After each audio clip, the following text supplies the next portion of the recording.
안녕하세요. 사랑부동산 이정영 대표입니다.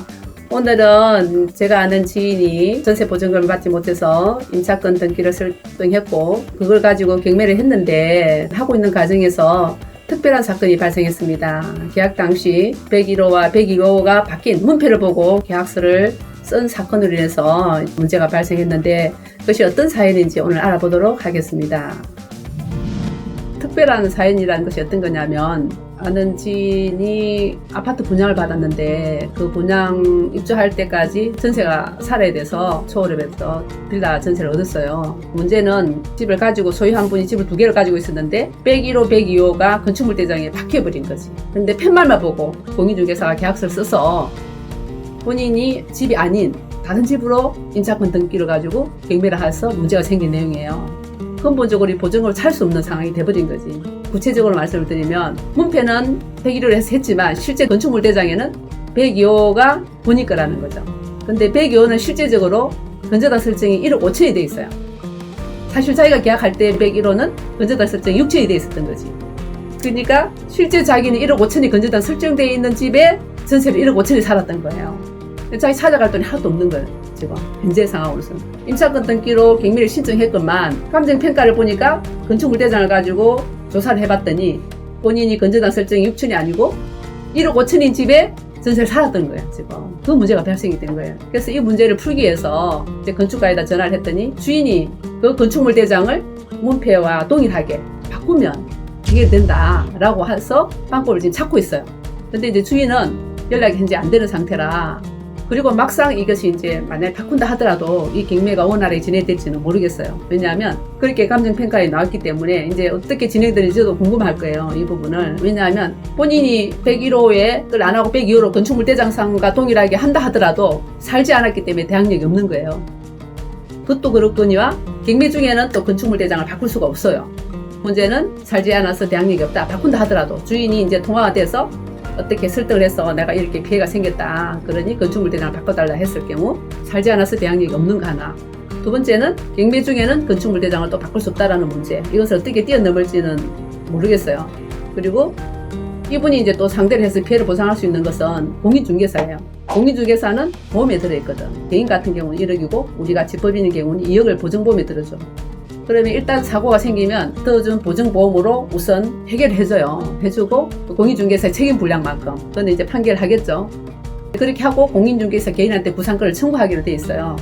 근데 계약한 지는 지금 3년이 됐어요. 이 사람이 3년이 됐기 때문에 계약한 날로부터 3년까지만 이렇게 해주게 돼 있는데, 그게 뭐냐면 계약할 때 이분은 몰랐잖아. 경매할 때 알게 됐잖아요. 경매하면서 발생돼서 감정평가를 보면서 알게 된 그 안날로부터 3년 내에 해결해 줄 수 있거든. 이게 안날이 얼마 안 됐잖아요. 이분은 공인중개사를 상대로 해서 그 피해 보상을 일부 받을 수 있을 것이다. 현재로서는 유일하게 그밖에 지금 희망이 없는 거예요.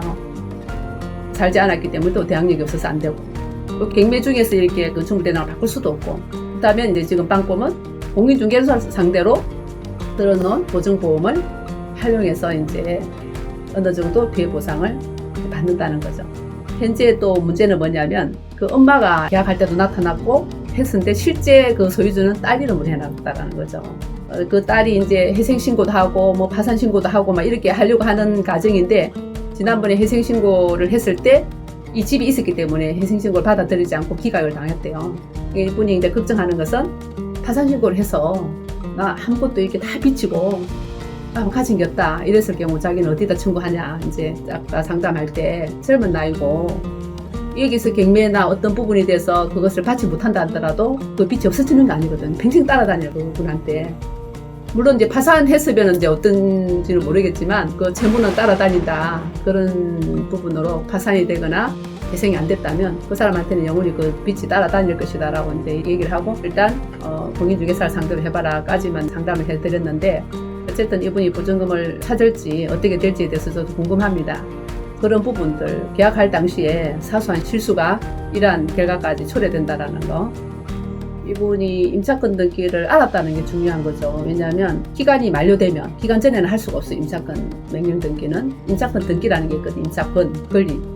근데 일반적으로 임대인과 임차인의 협의하에 모든 게 권리라는 것은 서로 협의하에서 하는 거거든. 전세권도 마찬가지, 뭐 지상권도 마찬가지, 지역권도 마찬가지. 그러한 것들은 일단 협의하에 되는데 주택임대차 보호법에 의해서 임차권은 협의가 없어도 공인 가능해요. 그걸 할 수 있어. 왜 임차권 명령 제도를 도입을 했냐면 내가 그 권리를 유지하기 위해서는 거기 전입이 돼 있어야 되고 확정일자를 봐야 되고 거기서 떠나면 안 돼. 대항력을 유지하기 위해서는 살아야 된다고 아까 했잖아. 거기서 살아야 되는데 살지 못하기 때문에 어떻게 분양했던 아파트를 들어가야 되잖아. 본인의 대출을 더 받아서라도 이 집에서 떠나야 되는데 본인의 이 보증금을 못 찾아갔기 때문에 거기 계속 살아야 한다면은 그 세입자를 보호해주는 법이 있어야 된다 해서 만든 게 주택임대차 보호법이에요. 여러분들이 뭘 느끼셨는지 정말 계약할 때부터 참 조심해야 되겠죠. 그래서 다음 시간에는 임차권 등기에 대해서 그 개념과 신청 요건과 또 그것이 효력 범위까지 알아보는 시간 갖도록 하겠습니다. 오늘 경청해 주셔서 감사드립니다. 안녕히 계십시오. 안녕.